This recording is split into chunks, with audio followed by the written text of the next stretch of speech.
Hey folks, on today's Roland Martin Unfiltered, another strange death in Ferguson. We'll talk to the mother of a man who she says did not commit suicide, that he was lynched in her backyard. Also, Oprah was in Georgia campaigning for Stacey Abrams, who's running for governor of that particular state. It was a stunning day for her. Not only did Oprah give 2 speeches, she also went door to door knocking on behalf of Stacey Abrams. We'll show you some of what Oprah had to say.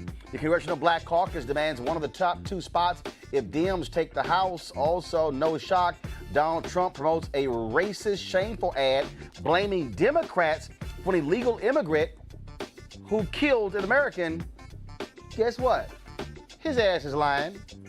I'll explain to you in the show. Also, somehow a white man killing 2 black people just after he tried to break into a black church is not a hate crime. Kentucky, what the hell is going on? Also, an entitled white man spews out the N-word at a Dunkin' Donuts. A sister clapped back real quick. And also, author Sally Cohn is here, says we are all haters and we need to stop all the rancor. We'll explain about her new book. It's time to bring the funk. Roland Martin Unfiltered. Let's go.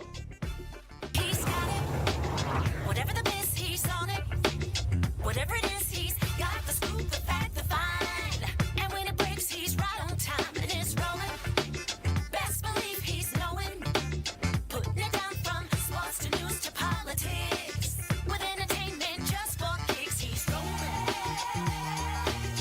It's on go, y'all.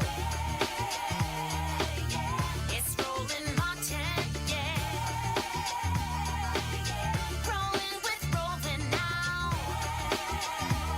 He's funky, he's fresh, he's real, the best, you know he's Roland Martin now.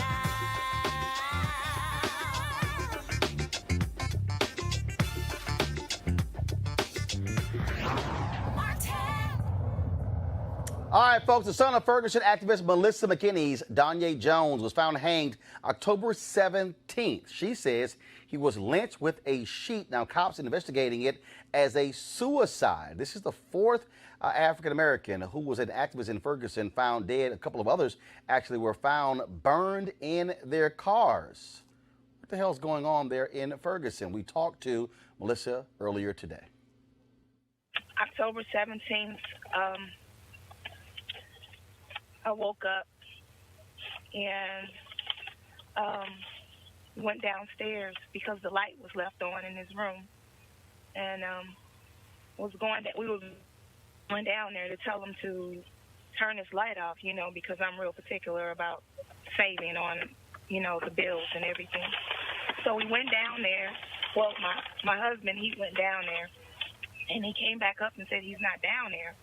So I said, no, you know, he wouldn't be gone at this time because he's been studying and taking notes and everything. So he's been mainly in the house taking care of everything.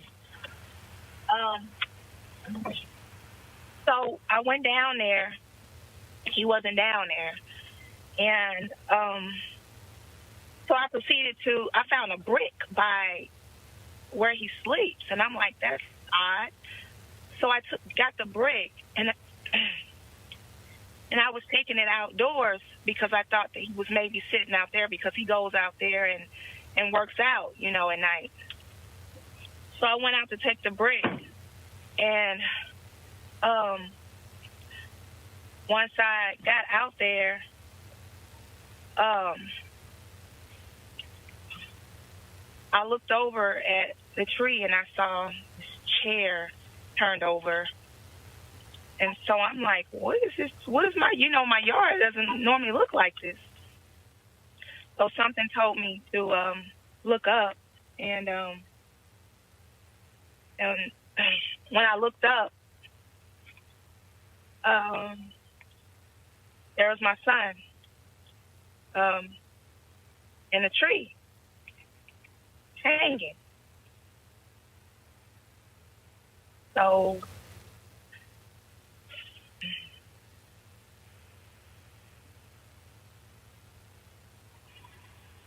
So I screamed his name, and I told my husband, ran to get my husband and my brother, and I remember falling to the ground, and my husband said, yes, that's him, you know. And that's when I called the police, and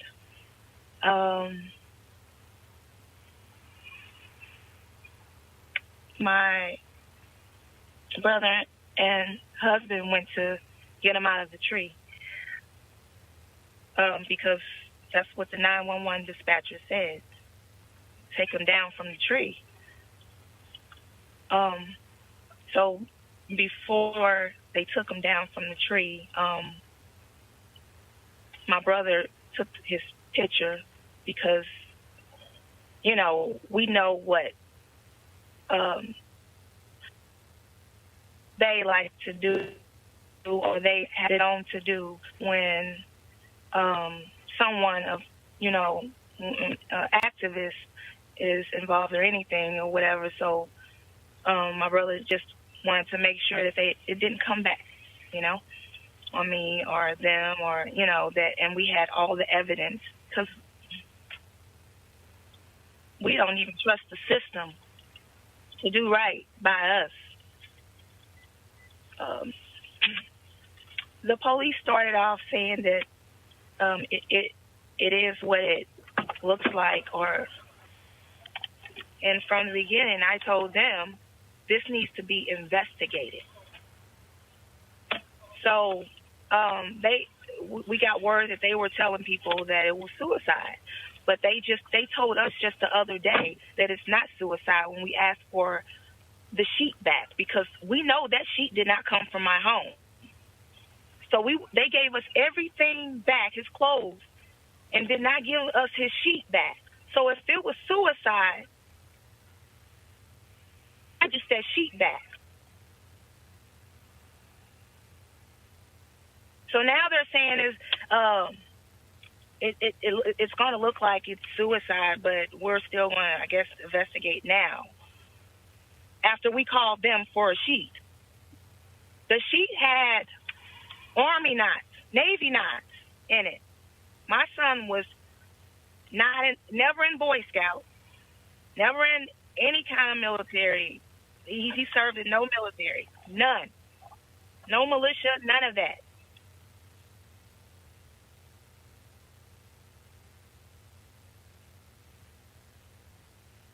Oh, I know there's no way he did that. My family, the ones who know him best, not the self-proclaimed family that are saying all of this negative mess everywhere or whatever. They're self-proclaimed. My real family, his real family, we know Danye Deion Jones, and we know that what he told us, when we talk about it, we talk about, because people in the past, have committed suicide or whatever. He was totally against it. Totally. I mean, he was adamant. He's totally against it. For one, because of my medical condition. And he's always said that he's going to take care of me. That's why he started his businesses. But two, he loved his mother. He loved his family. He wouldn't leave us. We have too much fun. We're playful. This is all the time. My son and me, this is all the time. I know for sure. This is not something that I'm just maybe partially sure about. Because I know him, he did not do what they said. I want to see my son to be treated as a person who is loved, who is cared for, and I need his life to matter. I want them to put in the effort that they will put in Sally, Sue, or Billy and Bobby. I want them to put that same effort and to find out what happened to him as they would with them. And also, whoever's involved, they better turn somebody in. They better turn on each other. Because this mother right here, they saw me go hard for Michael Brown and in the Jason Stockley case. They ain't seen nothing.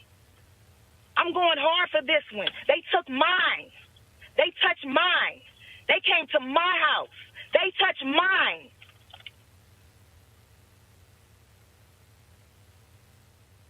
Big mistake. Thinking they're going to shut me up, shut me down, or whatever. No, they just really pissed me off. Pissed me totally off.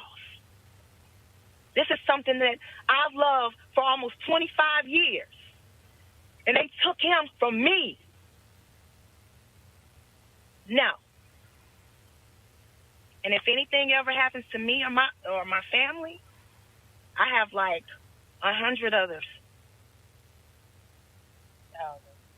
Thousands. But I'm going hard for mine. I can't even cry no more. I'm stuck. I can't even grieve. I'm stuck. 25 years. his own business. I'm stuck. Just say his name over and over again until he gets justice. Not me. Not his sister and brother. Danye. Make sure his name is known. Make sure he is respected. That's it. Until we get some type of justice, I'm going to scream his name, and I want everybody to scream his name. All right, folks, a powerful interview there with the mother, again, of Danye Jones. Now, other Ferguson activists who have been found dead over the last several years, DeAndre Joshua was found in his car, shot dead and lit on fire. Unresolved case. Darren Seals was found in his car, shot dead and lit on fire. Also unsolved. Edward Crawford, the subject of an iconic protest photo. And that is the protest photo, you might remember, of the brother who was in Ferguson who grabbed one of the bombs. He was throwing it back. Well, he died of a self-inflicted gunshot wound. Now, cops say suicide. In that case, family says it was an accident. So what is going on there in Ferguson right now? Let's go to Missouri State Senator Maria Chappelle Nadal, who joins us right now. And Senator Chappelle Nadal, again, for cops to say 2 guys shot in the car, burned, unsolved. I mean, come on. I don't know too many cases where individuals are burned in their cars and shot, and then both of them were protesters and activists there in Ferguson. That's exactly right, Martin. I got to tell you that people are on edge here in St. Louis because time and time again, there are people who have been identified as protesters, as activists, and really the environment that we are in is very dangerous. And nothing has changed since 2014, to be quite honest. And there are a lot of people who are in our system politically and otherwise who don't really care about what is going on and want to cover up the reality of our situation when it comes to race relations and equity and systematic racism. And in my gut, I believe that we are dealing with a community and people who live in the state who want to shut us down and quiet us so that we are not vocal. And the experience that I've had as a state senator, I've seen time and time again a lot of people who have just been trying to get through the system, and for one reason or another, they've not been able to do that. There's a great example of an African-American woman who was in the St. Louis County Police Department, who left the police department.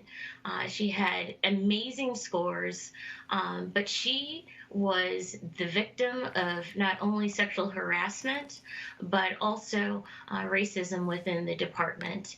And so I feel as though, and I'm speaking as an elected official, I'm speaking as a woman, I'm speaking as a person of color, I truly believe that there is an effort to shut people down if that means the death of a loved one. That is what happens. Got to ask you this here. State police involved? Has anybody demanded that the Attorney General appoint a special prosecutor? I mean, first, we're relying on local police.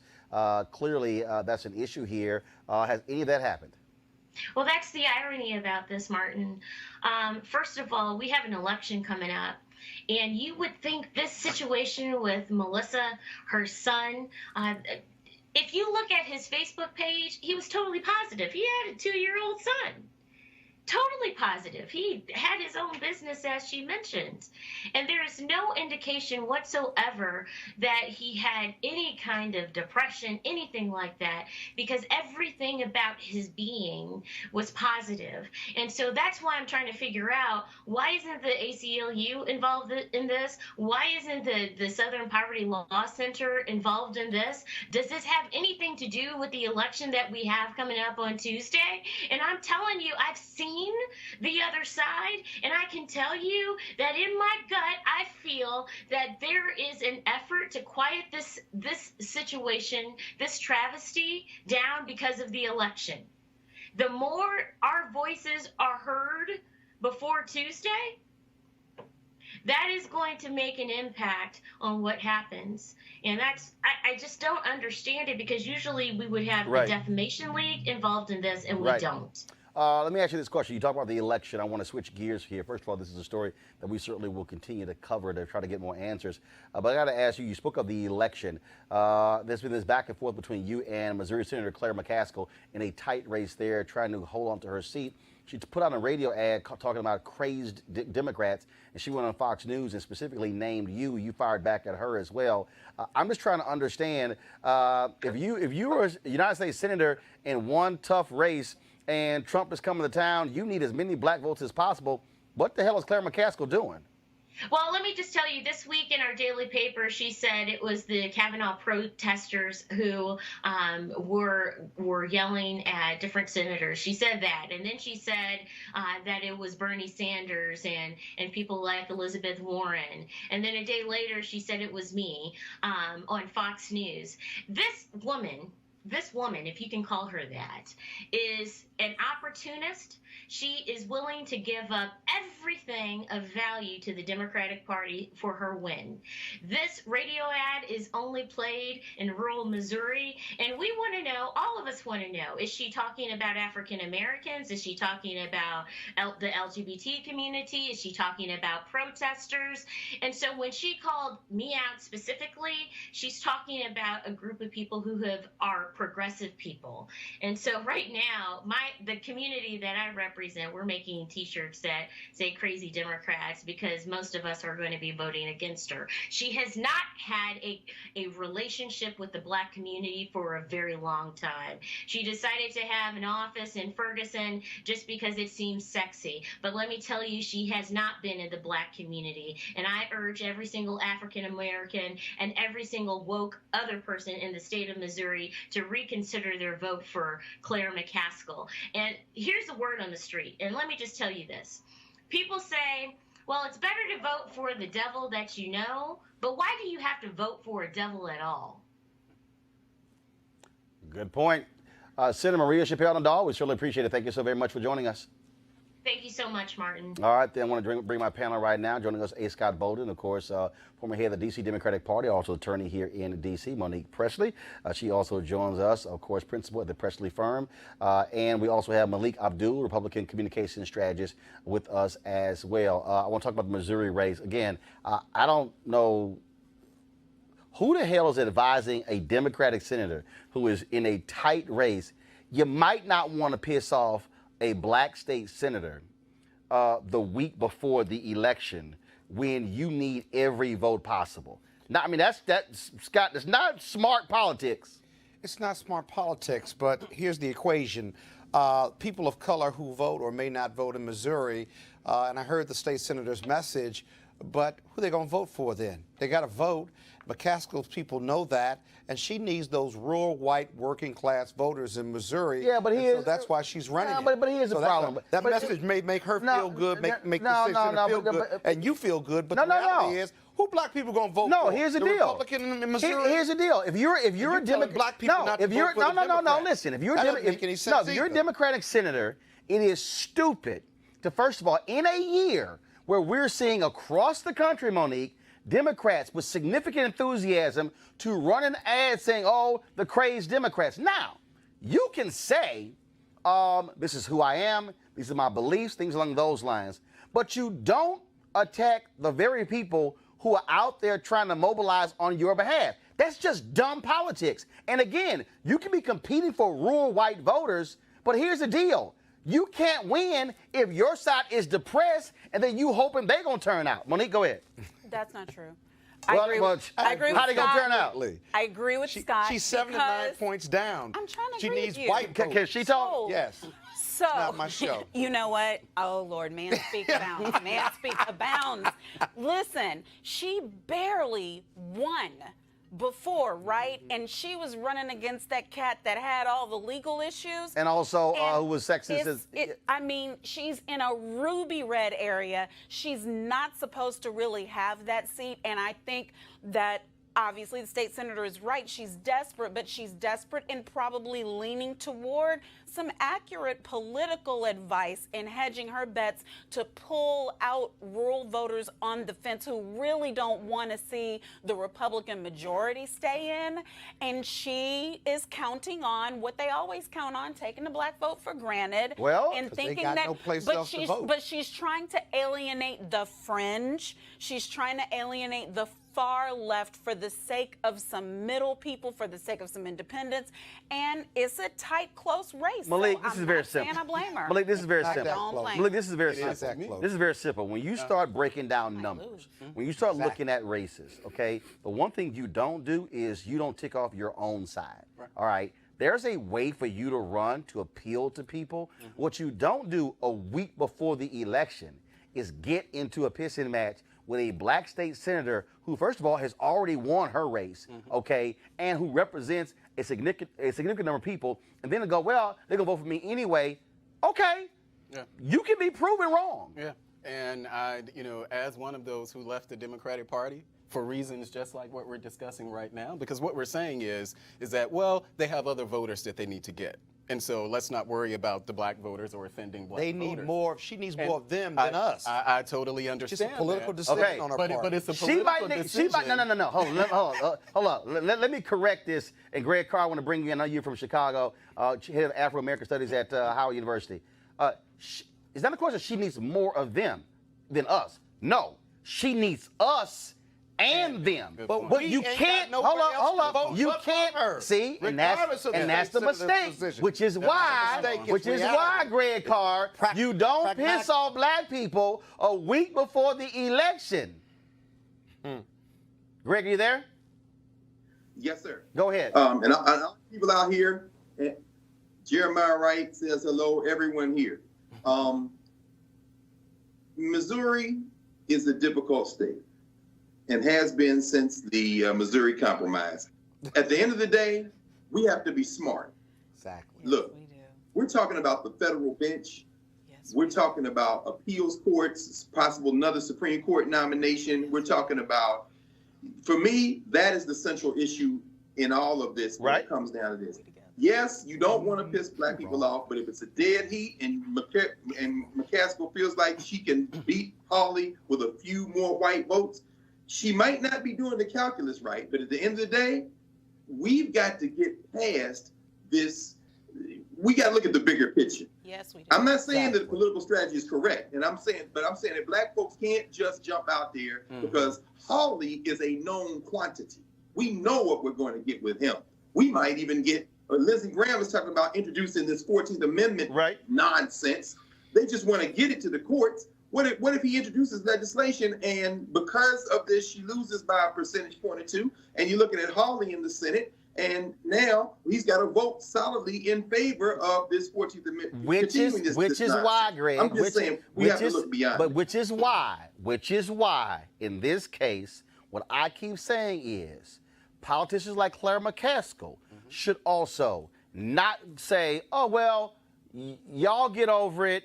Y'all deal with the bigger picture. No, you also running, look at the bigger picture. It's just not smart politics. And again, there's a way for you to thread a needle, but you don't criticize your own side when you need as many of them as possible. And I'm not talking about just black people. There are white Democrats in Missouri who are like, what the hell are you doing? Right. We out here trying to canvass people. We got people who want to get out of here and pass stuff out. And then you run the ads and you dogging us. So this ain't just black people. There are white Democrats. Dogging all Democrats. But if there She's are dogging people, the far left. listen, November 6th is coming. If there are people watching right now who are in Missouri, I need you to go vote for that crazy white woman. Do you hear me? Are you listening to me? You can be mad. How about this here? November 7th. November 6th. Roland How is about right. this here? Roland November might be 6th is on Tuesday.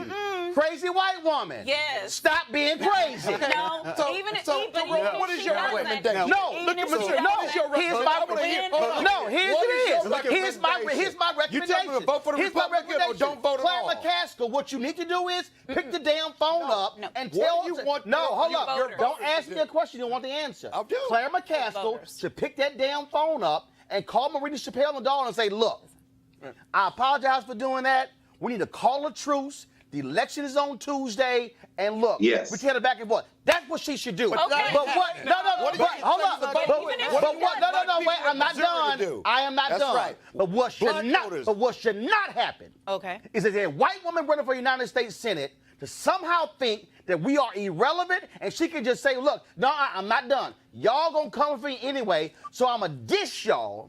I'ma talk about y'all. I'ma slam y'all, and you still gonna vote for me. If you gonna ask black people to look at the larger picture, you better ask that white woman look at the larger picture as well." Malik, But- then I'm going to the next story. She doesn't need to for the conversations that we're having now, because I believe what She we're, can make up with because- them after because November I believe 6th. what, Yeah, okay. I believe Ma'am. what Make we're up after saying November is But that don't screw up she'll and do do the makeup. whatever it takes for You her can to make all win. the speeches you Isn't want. that what You we're dead saying? wrong about She's that. willing You to dead do it. wrong She about that. votes. She votes. She in votes a way Democrat. I'm going. that That's helps I'm getting the it. black Y'all- people You should be y'all- telling people not to vote for her. And If they you better want, know but that. and guess She what? votes in a way She had better that learn. helps them. But what she better learn, she better respect the power of that black Medicaid vote expansion. and don't I sit believe here and play that we got game. less power All in that right, race. all right. Greg Carr, your final comment. Then I'm going to the next story.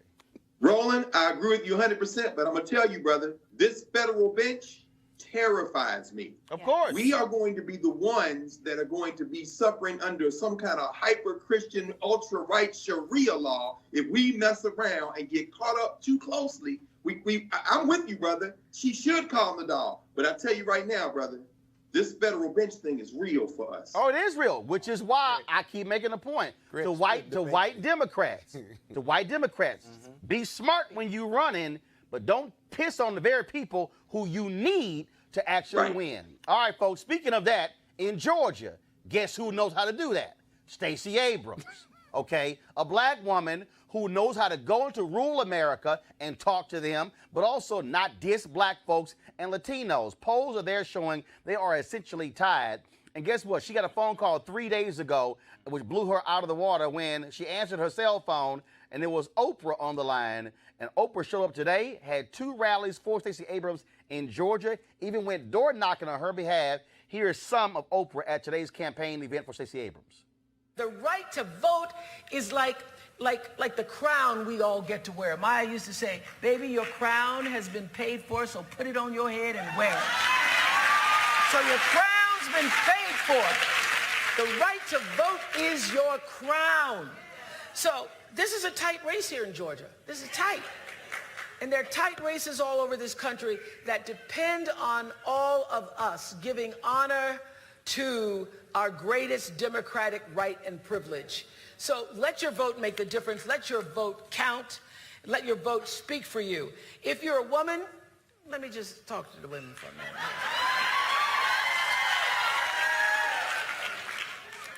If you're a woman, you need to recognize it hasn't even been 100 years since we even had the right to vote, since we were considered a piece of property. You couldn't even own a piece of property. I love land so much, and I think, boy, if I was born at the turn of the century, 20th century, I wouldn't even have the right to own the land without your father or your husband saying it was so. You didn't have the right to even take care of yourself.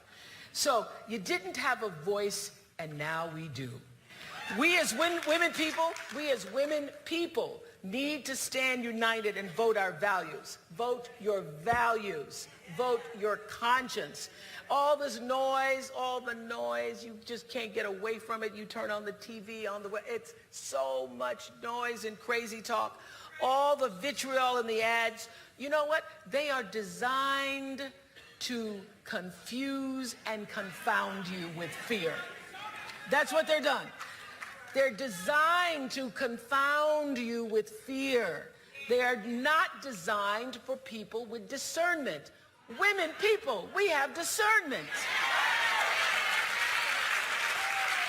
And when you know the right thing and you can feel it, you can feel what is the right thing to do, you can't be influenced by propaganda and fear.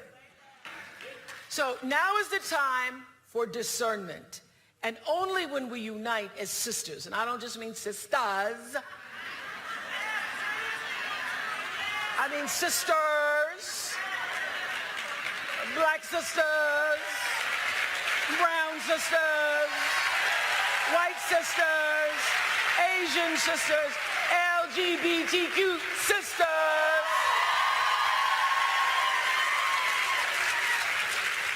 When we all unite, I know for sure a change is going to come. So I'm here today to support a change maker.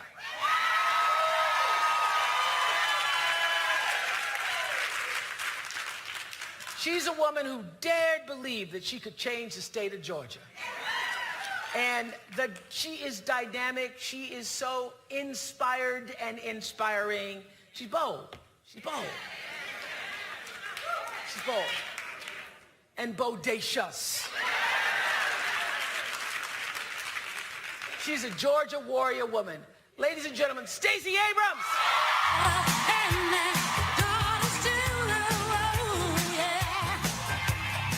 All right, folks, that was Oprah, of course, campaigning for Stacey Abrams, and then a little bit later, she went door to door. And surprised to say, this sister was a wee bit shocked. She's home.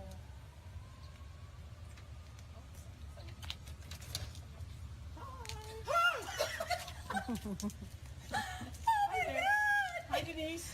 Hi, Oprah. How are you? I'm wonderful. How are you? Good. Surprise, surprise. Surprise! I am shocked. Surprise. So I'm canvassing for Stacey Abrams. Yes. Yes. Are you voting for her? I absolutely am. You are voting for her. Yes. Do you have an early voting plan? I do. All right, well, as I said, it's a very tight race there in Georgia. There's supposed to be a debate tomorrow on WSB TV, but Brian Kemp said, he can't make it for the 5 p.m. debate because he's going to be at the Trump rally at 4 p.m. That's kind of sucks because he actually agreed, Malik, to actually be at the debate. He worked it out. He said it was going to be there. But then when Trump come, I can't make it. I'm just saying, what's more important, your word to debate your opponents or to stand with Trump 100 miles away?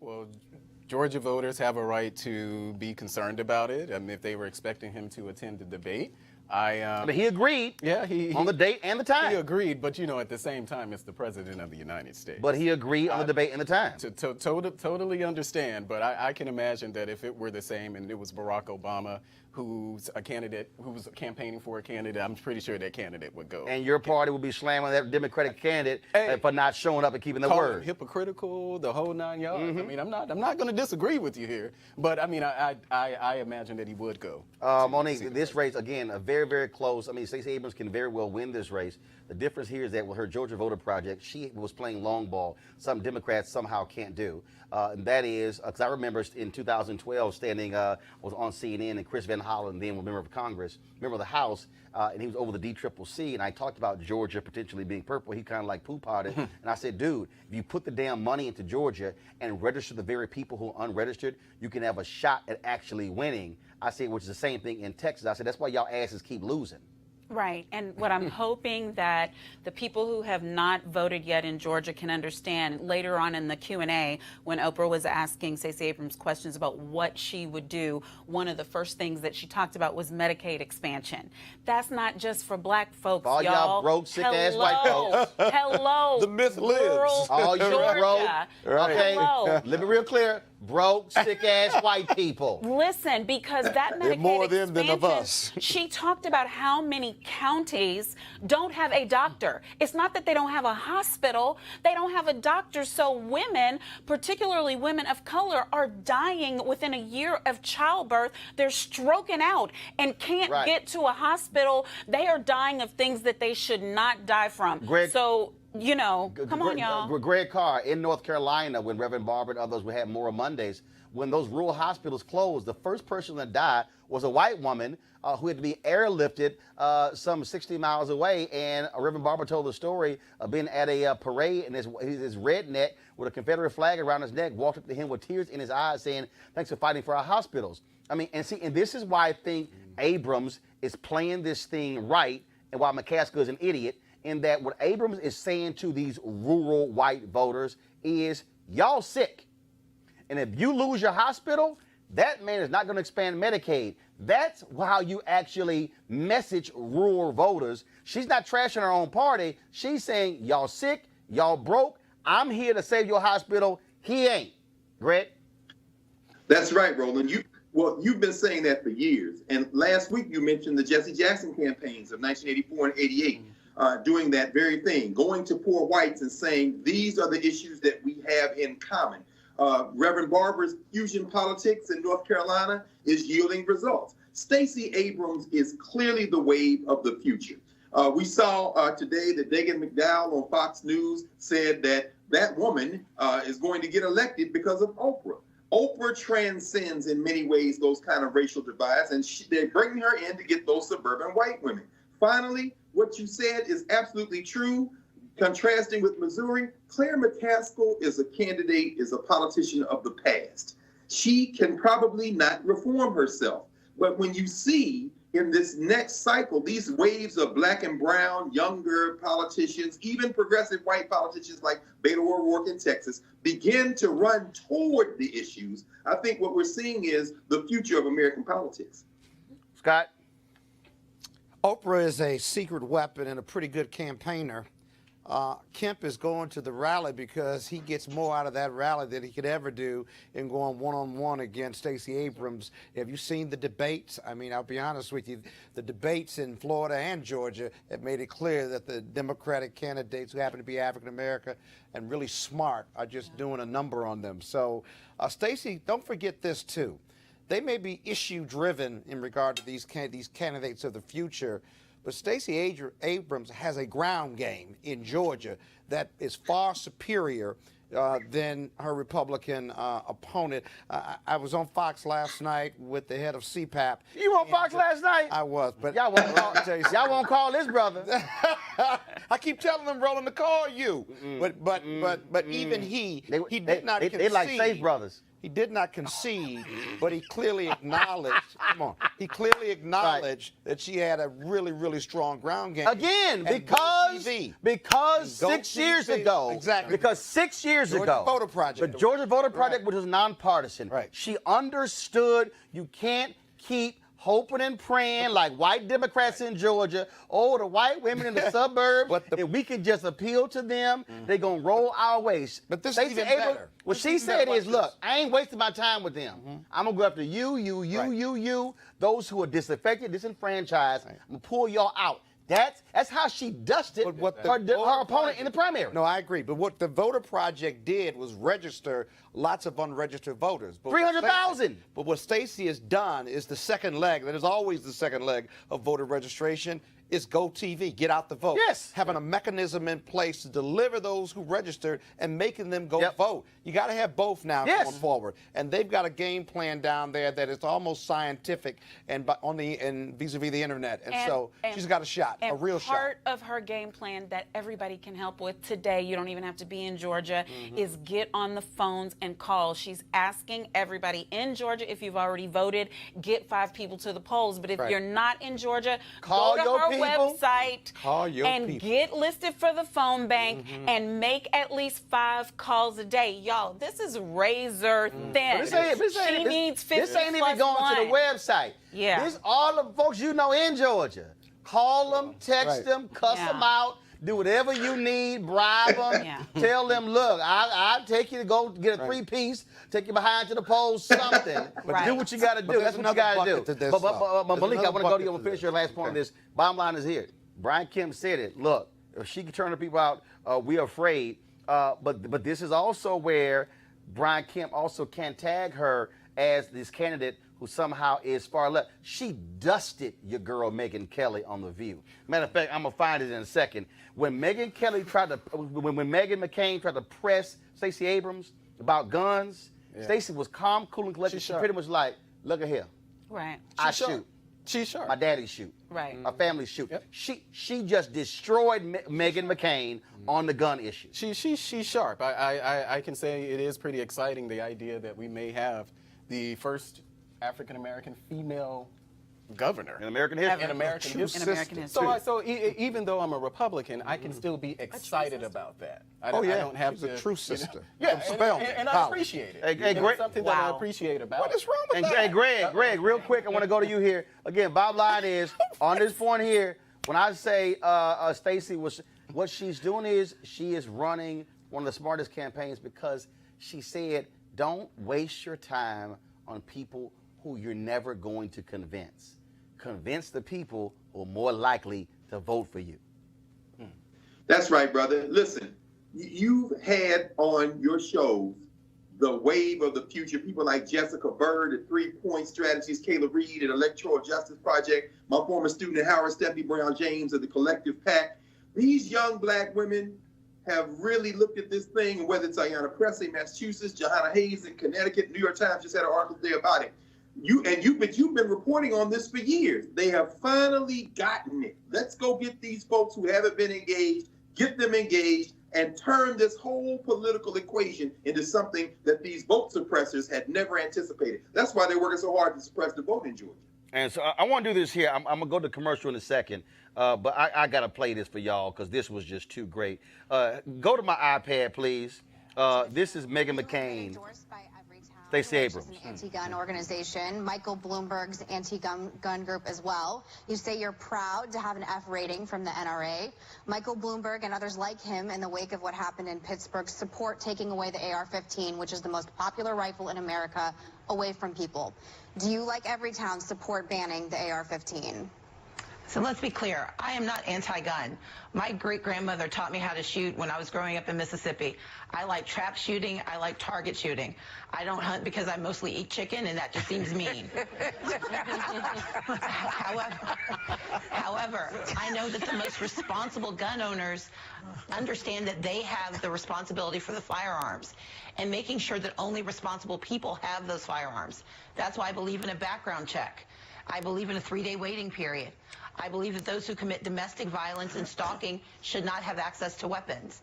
I do not believe that weapons of mass destruction like the AR-15 belong in civilian hands. So you think and it should be banned? I do. I think they should be prohibited from civilian use.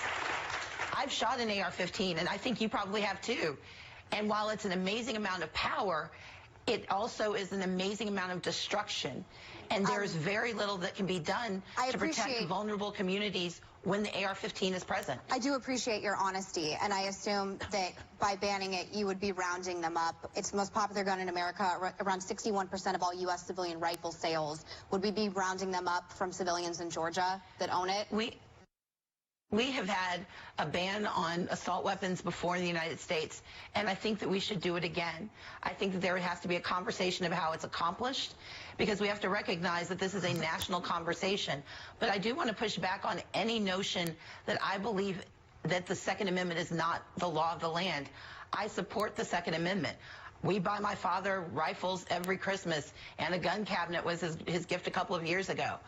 It is possible to believe in responsible gun ownership and to believe that there should be regulations on that.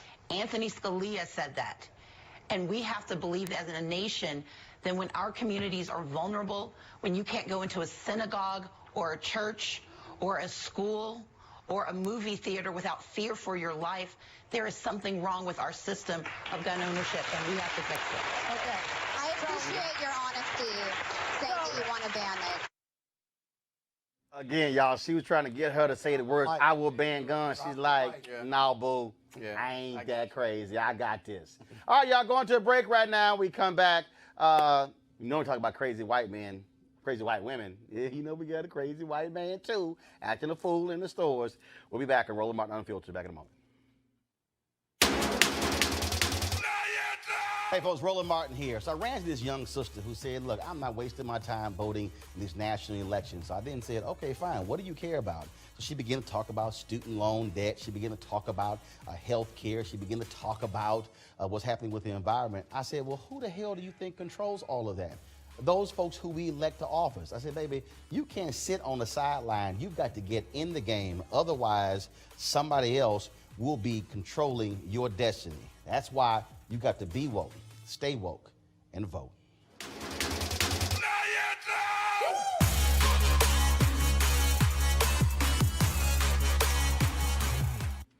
Hey, right, folks, if you're looking for a hot new investment opportunity, I have two things I want you to think about: illegal marijuana and crowdfunding. Now, you just let that sink in for a second.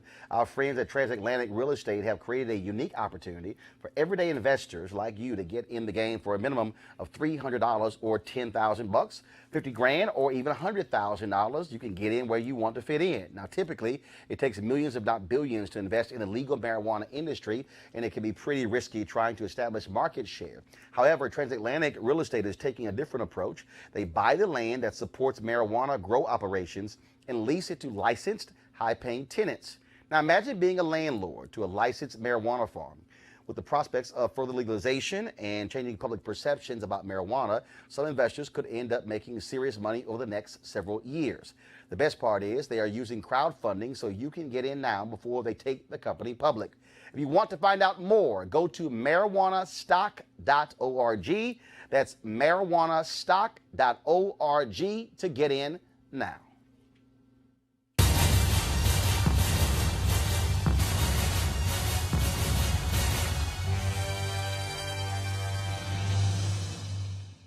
All right, folks. Y'all know Donald Trump keeps lying. Y'all know he keeps lying, keeps lying, keeps lying. And he dropped this ad today on social media. We're only going to play 10 seconds of it because I'm not trying to give this fool all his attention. But I'm going to show you the 10 seconds, then I'm going to come back and show you how he lying. Press play. Ladies and gentlemen of the jury, please step out into the hallway.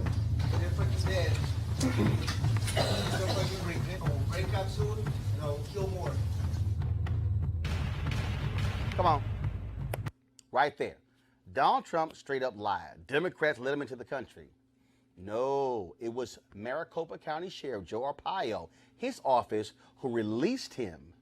And it was George W. Bush administration who allowed him to come back in. Malik, this is a lying president who keeps wanting to blame illegal immigration on Democrats as if Republicans are not on the local, state, and national level. This is a lying tweet and a lying ad.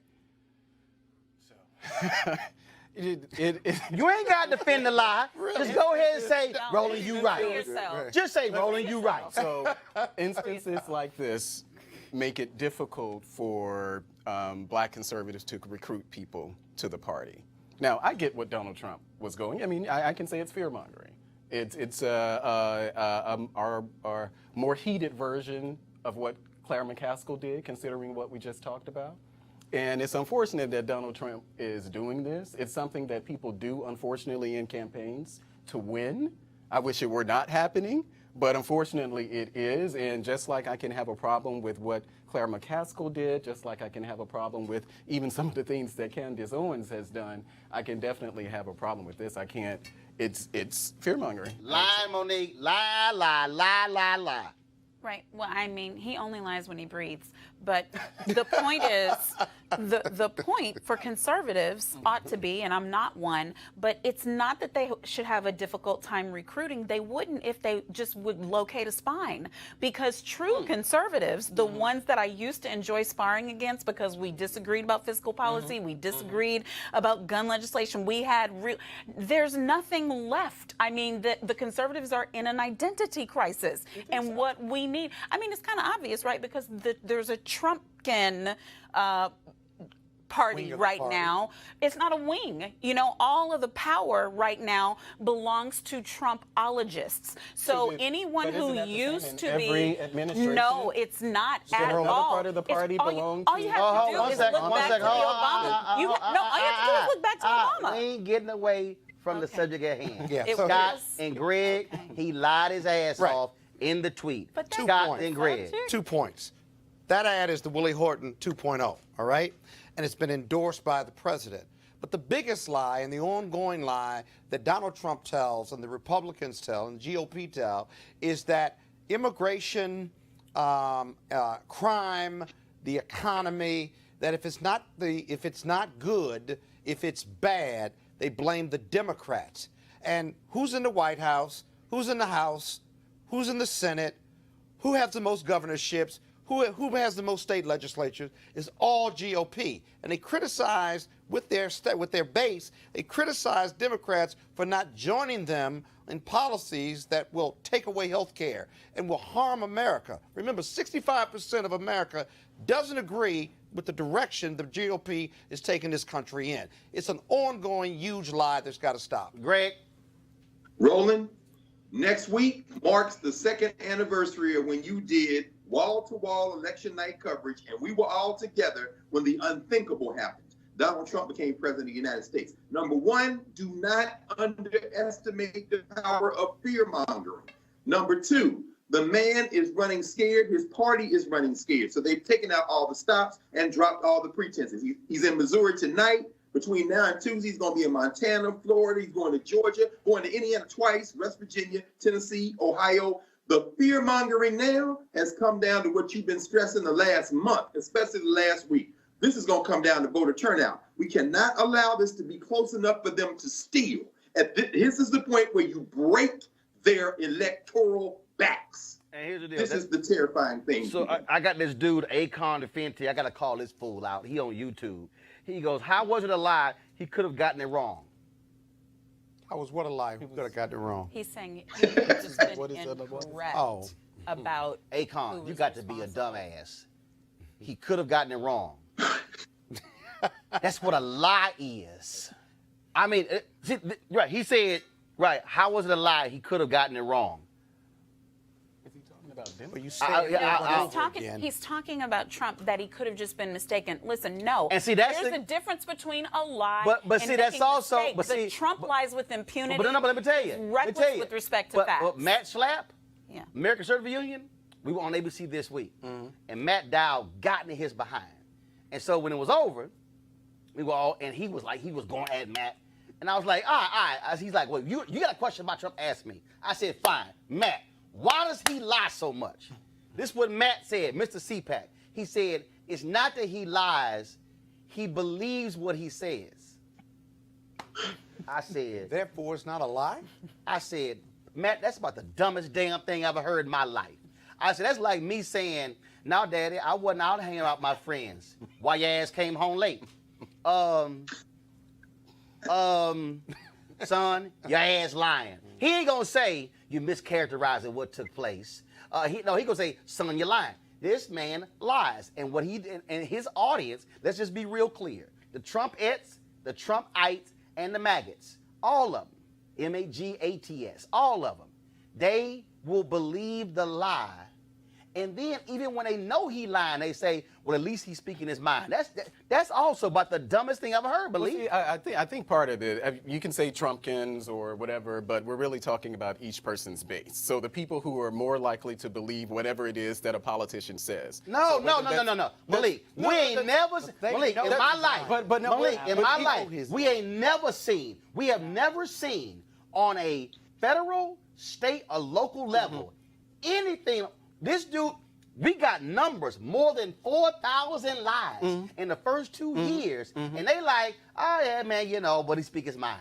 But I don't think, I think it's, I don't think that each person who supports Trump, each person actually believes or agrees with what he's saying. They may defend. But they accept it? But I don't think They that's like true. hearing the lies, Because so I know a therefore lot they of absolve them. them in I know a lot of them. Okay. And when we're having our conversations, they actually are pushing back against them. When we're on Where? Whether it's on Facebook, whether it's in person, I know a lot of these people. Hold on. I know it's true. Okay, all right. We don't hear that in the news, but I know a lot of people who disagree with things that Trump They're says. not pushing back because they like those lies. That you don't see them, we don't see them on television. Oh, yes, you do. Yes, Yes, you do. You see him on a whole damn network. Like, for instance, The people who push back. Right. We don't see that on television because it's not a sexy story. well, actually, you do see that because you do see people like Steve Schmidt and Rick Wilson and others who have been longtime Republicans. Well, I mean, Stuart Stevens. well, I'm not Steve Schmidt. Well, because first of all, because a lot of the black people just happen to try to be on TV. If we really want to be honest. You know what? If we really want to be honest. But hey, I will say that there's probably some validity to the fact that people don't want to be too critical of the president because they want to be in line with the president. And that's what happens. And that's what happens when. And it happens in politics. And that's called no guts. All right, y'all. Are you saying black conservatives have no guts? Y'all, huh? Is that what you're saying? Black conservatives have no guts in America. Is that what you're saying?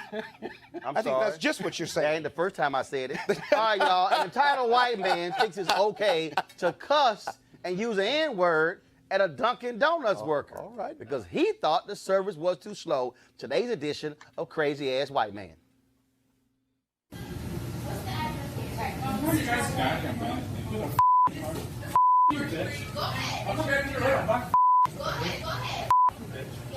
I'll come back. I'm gonna call you back. Okay, go ahead. I don't care. Go. You nigga. You nigga. Nigger. Yeah, your mother. You nigger. Yes. Nigger. Your mama. Nigger. Your mother. Nigger. Nigger. Yeah. You nigger. Okay. Coon. Hello? How you Hold on, like time to nigger? I don't like business. Nigger. Disturbing the peace. I need to air out. We gotta beat your ass. Oh my God. Do it now. Do it now. Now you gotta get Yes. Yes. Oh, I can't wait till we get his name, because guess what? It's going to be somebody else with no job in about 48 hours. Yep. Greg, that's how this thing going. I keep telling you, Greg, we're going to get rid of black unemployment long as we keep videotaping crazy white people. Let me tell you something, Roland. I'm out here in Chicago. Chicago State University just dedicated the first annual Jeremiah Wright Jr. lecture series. He said he tell you hello, and all these elders out here said the same thing. They watching you, and they're glad you're back on the air. I'm saying out to say this. Out here in Chicago, man, the feeling is that these fools are going to do this to themselves. They're losing their minds. But I tell you what, he better not walk in the wrong Dunkin' Donuts talking crazy like that, because there's going to be something else on that video. Ain't going to be praying. No, sir. Might be P-R-E-Y, not P-R-A-Y. That's how it's going to go down. All right, y'all. So let me also deal with this here in Louisville. A white man, of course, who killed 2 black folks at a Kroger in Louisville last week. He tried to go into a black church, but of course the door was locked. He was captured. When he was captured, a bystander said that whites don't shoot whites. But in Kentucky, it's not a hate crime. They say the Kentucky statute does not list murder as a possible hate crime. But here's the other piece. You still, of course, you have federal. At the end of the day, the key is, will he get charged with murder? That's the whole key. I certainly would hope so. Well, the important part is, one, he'll be charged with murder, but secondly, as part of that statutory or court rules, that at sentencing, the judge can take any and everything into consideration. It'll certainly be taken as a race-based crime, and the judge can add time as a penalty, additional penalty. So I don't like the idea that the state legislature in Kentucky missed this point, but I think in the end, if he gets convicted, he's going to be served a very long time. And didn't he say something about black people, or specifically? He said whites don't shoot whites. Right. That's a huge piece. Black people. That's a strong piece of evidence that it's race-based, and the fact that that he went to the black church and couldn't get in, and then went to the Kroger, and then said that, and then executed these black elderly couple. Didn't just shoot them from afar. Yep. Executed them they got shot in the back of their heads or in some other maimed way. So this was very intentional. What I don't understand is this, right? Why are white people and the GOP so angry? There have been 150. Wait a minute. Is he a Republican? Of course he's a right-wing extremist. Let me give you some statistics. 115 domestic terrorism acts, the majority committed by white people or right-wingers, right? And when they commit them versus other groups, they do more harm than other groups, right? What are they so angry about? They're either Trump supporters, or they're right-wing, or they're extremists.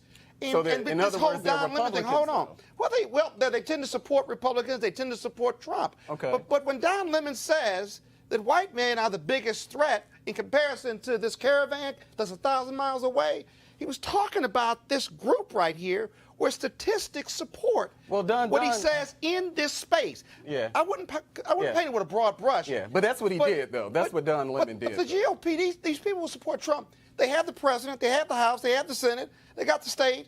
What are they so angry about? So, The GOP but I want to know, controls more when these America than things were anybody else. happening, It's these not about things have been Republicans. these things have been happening forever. They now. have, but Yeah. it is. But they there tend are to be. more Hold on, white Malik. men Exactly. between the ages of 18 and 26 who are committing these crimes, and they are typically right-wing extremists. We need to just look at how we are home-growing terrorism and why White it is domestic young terrorists. white Right. males, and the anger. Obviously, I mean, they're being replaced. You know, there was a time period where what we see in the Senate But today they're in control right now. represented- No, but but there was a time when those you are gotta understand, old-timers. they want Right. total. They want total control. And it's they don't very want to obvious share that it's nothing. changing. But Yeah. I think it's Very something obvious else. that it's changing. That the browning Real of quick. America is upon them. That's That's what I'm really saying. it. It's Are we saying the same changing. thing? Yeah. Okay. That the browning of America they fear the most. You say in That's what she was 5 saying. years. Some people say in 10 years, 15. No. be First of all, it ain't gonna be 10 to 15 years. But right now, you have the I majority. said some people say. Okay, some people can't count. Well, that's what Donald Trump Okay, said. it's not going to be 10 to 15 years.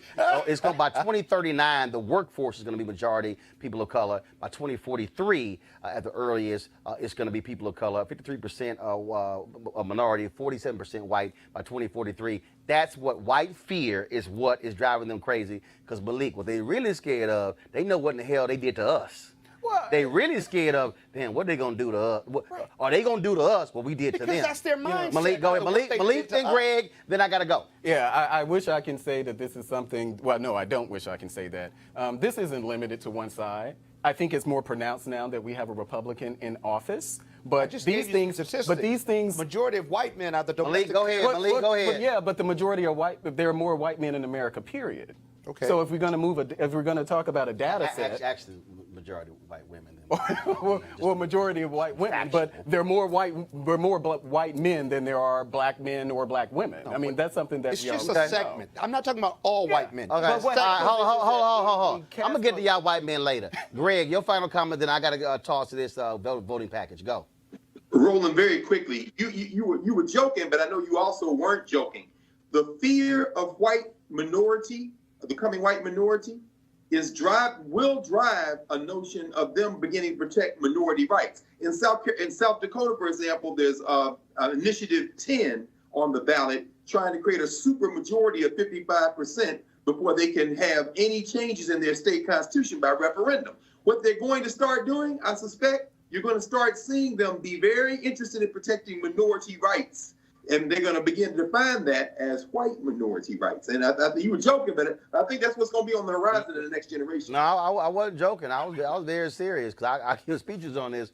And the bottom line is you're absolutely right because we saw what happened after Harold Washington became mayor of Chicago, where it used to be the person who got the most votes in the Democratic primary goes on to the general election and they win. What did those white folks in Chicago do? Oh, no, you got to win 50+1 if you want to win the primary. It was all in response to Harold Washington because what they said is we are never going to have it again, but two white folks are running and the black person is running, and then they got a shot at winning. All right, folks, election season upon us again. Voting is on Tuesday. Early voting will be ending in many places tomorrow or Saturday. And so don't forget, you do have souls to the polls some places on Sunday. And then there are some places also have same-day voter registration. So check your particular state. Tomorrow I'll be broadcasting live from Texas Southern University, where at 11 a.m. Eastern, Black Votes Matter will have their rally on the campus of TSU. We'll be live streaming that event. I'll be speaking as well. So the TSU students are going to be helping me with that. And then, of course, we'll be broadcasting the show from the campus of TSU tomorrow at 6 p.m. Eastern.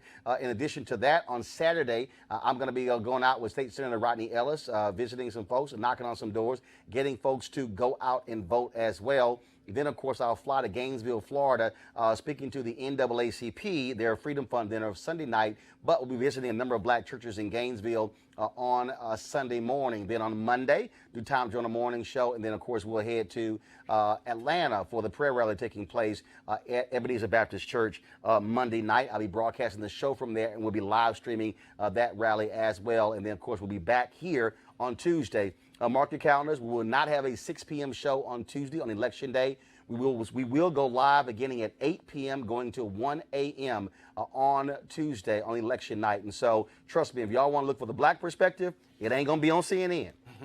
It ain't going to be on MSNBC. It's not damn sure they're going to be on at Fox or ABC or CBS or NBC. This will be the only place where you'll be actually seeing a broadcast of all kind of black perspectives, Republicans and Democrats, independents breaking down the election results. And so we look forward to all of that happening.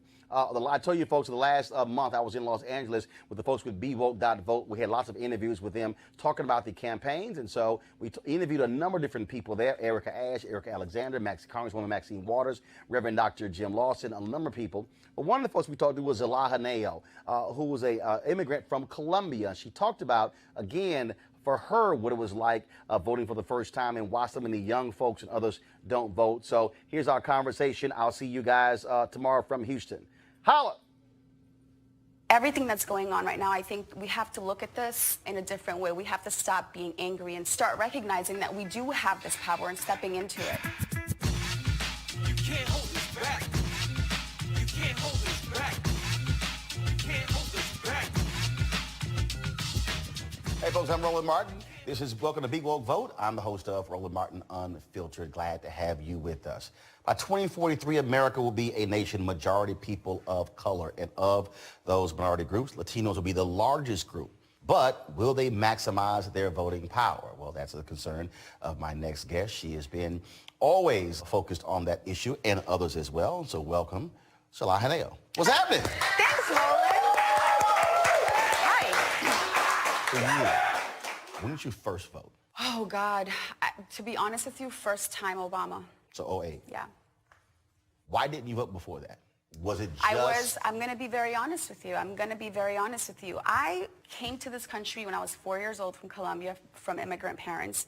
And for a long time, even getting success in my career to me was hindered by this underlying thought that I wasn't enough or that I didn't matter because I was just an immigrant girl who came here. So the story of America is a nation of immigrants. But I understand that now, and that's why, look, I'm getting impassioned talking about it because I know that mindset so very well. They don't think they matter, and they don't think that people care that they vote or not because this isn't their country, that they don't belong here, and they're being fed this same rhetoric by these people every day. There are painful moments in that mindset, and I know that there's a lot of people there right now. And that's what I wanted to come here and talk to you about and say to whoever's watching and listening that may have come here, you belong. There's a reason you're here. You matter. It pains me to know that there are people that felt like I felt so many years ago that won't go to vote. So I'm committing to spending the next couple of weeks. I'm going to hold myself accountable. I'm going to register 10 people. I started last night, so I'm 1 down, 9 to go. Yes, and one of the things that we've talked about is that numbers are one thing. Right. But how you take advantage of that is another. In Texas, 2.1 million Latinos eligible to vote, but not registered. That means they are sitting on power, but not using it. Right. I think there's a two-part problem to this. I don't feel that they're not voting because they don't want to or because they don't care. I think they're not voting because they think they don't matter. When you get naturalized in this country and you become a citizen and you're eligible to vote, I experienced this with my mom. The first time I took her to vote was when she voted for President Obama. 2008, 2012. The first time you ran. Okay, got it. Second time you ran. Okay. Yeah. She walked around with a sense of pride that I'd never seen in her that I really loved. And I said, Mom, why was this the first time you cared to vote? And I kind of felt guilty because I didn't really impassion her to do so before. But I think that because a lot of Latino people in the country, they have this right, but they don't feel like they belong. That to me is the bigger issue. So I think everything that's going on right now, I think we have to look at this in a different way. We have to stop being angry and start recognizing that we do have this power and stepping into it. We have to try and get to young people and make them matter, especially Latinos, because like you said, we're the fastest growing demographic in the country. I myself talk to people all the time. They're like, the kids in my family that are now eligible to vote, they're like, yeah, but it's just such a big task. It's so overwhelming. And I'm like, yeah, we're not changing the world in one day. We're just trying to make a small difference. And you do matter. Your vote does matter. Well, and one of the things that I have consistently talked about in all of these different interviews is that we also have to connect the dots. to get folks to understand it happens. There's an action that here. needs to take place, right? We see the problem and we complain about it, but we stay in that place. And I think that we're entering a different era. And I think that these things are all happening for a reason. I think that they're so glaringly obvious and they're so devastating for a reason, because our collective American dream is at stake. It's not just Latinos. It's the fabric of this country that we grew to love and what we believe this country is and what other countries look to us for. Would you also say that what you're dealing with is, so let's just compare two different groups. For Black Americans, because of slavery, because of the complete destroying of a past, there really is no direct connection to various African countries. And so if you're from Mexico, if you're from Colombia, if you're from any other particular country, it's, yeah, I'm here, but I'm also from there. As opposed to saying, I'm Colombian. I'd had this conversation last night. I'm American Colombian. I love Colombia. I was born there. But this is the country that I love, that I call home. So this is the place that I have my allegiance to. This is who I care for, the people that I care for, my family that one day, hopefully, I will raise will live here. Latinos are the fastest growing demographic, and they don't think that they matter, and that to me is the sad part. And so this is probably the most important election that we've had in a long time, and I get so impassioned by it because there are so many things that have happened that if we don't see them for what they are, this is just going to continue to, get out of control. If I don't actually say, hey, I'm going to commit to registering 10 people to vote. And that's the thing, I think, is we get so hung up on the big picture. The big picture matters, but it only matters when we all do small things. That's how it happens. It's not, hey, let's just post on Twitter and post on Instagram, because yes, social media is huge, we know it, but we have to actually get out there and walk the walk. But see, but the thing, what you just said though is, and which I believe is the one thing people are absolutely afraid of. It's accountability. Because see, I can easily post it. But when you say, I am going to register 10 people, that means that I am going to have to get up, and even if I'm not a registrar, I'm going to have to take folks there. Or go online, it's just absolutely. But that means I'm going to ask the question, are you registered? If you're not, okay, we're going to register you right now. Okay, what do you mean right now? I'm real busy right now. No, we're going to do this right now. I just did it with my best friend last night. She was at my house and she said, I saw you posted. I said, yeah, are you registered? She's like, no, I just moved. But like I said, deadline is October 22nd. You have no time. You have to. She's like, oh, wow. She went home. She's like, I just registered. I mean, and this is the time to do it. Aren't there 3 states that have 3 potential black governors? Maryland, Florida, and Georgia. We have Latina legislators. I mean, this is a time for us to make history and to have people that share our ideals and our vision for the country and to move it forward. And if this isn't when we do it, the opportunity, and then there's no coming back from this. There you go. So I've been doing this, everybody I've talked to. You almost did it, but we're going to put you under the clock. Oh, no. Oh, yes. I don't like this. Please don't. I'm really bad under pressure. You'll be all right. You'll get over it. Don't worry about it. Roland, you'll survive. I'm so scared. No, you'll survive. So here's a test. You have come upon a young person. You've come upon somebody who's middle-aged or who's older. They've never voted. And you run to them, and you have 30 seconds to convince them why they must vote. What do you say in the 30 seconds? Sir, ma'am, you must go. Oh, go. God. Okay, sir, ma'am, you must vote because everything that you grew up believing that was true about our beautiful country is at stake, because your grandchildren depend on you, because it depends on how they will grow up, their character, who they become, because... Oh, because, you're doing good. Roland, because you matter and because you're smart and beautiful and because you belong here, sir, because we are counting on you and our future, our kids need you, and God, I'm struggling here. You're fine. That's 28 seconds.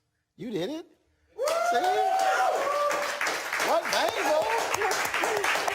That was it.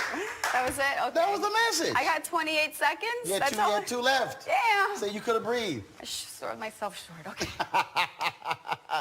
Folks, give it up for Zulaha Nayo. Thank you. Hi, guys. This is Zulai here with Roland. This is our country. Own it. Vote.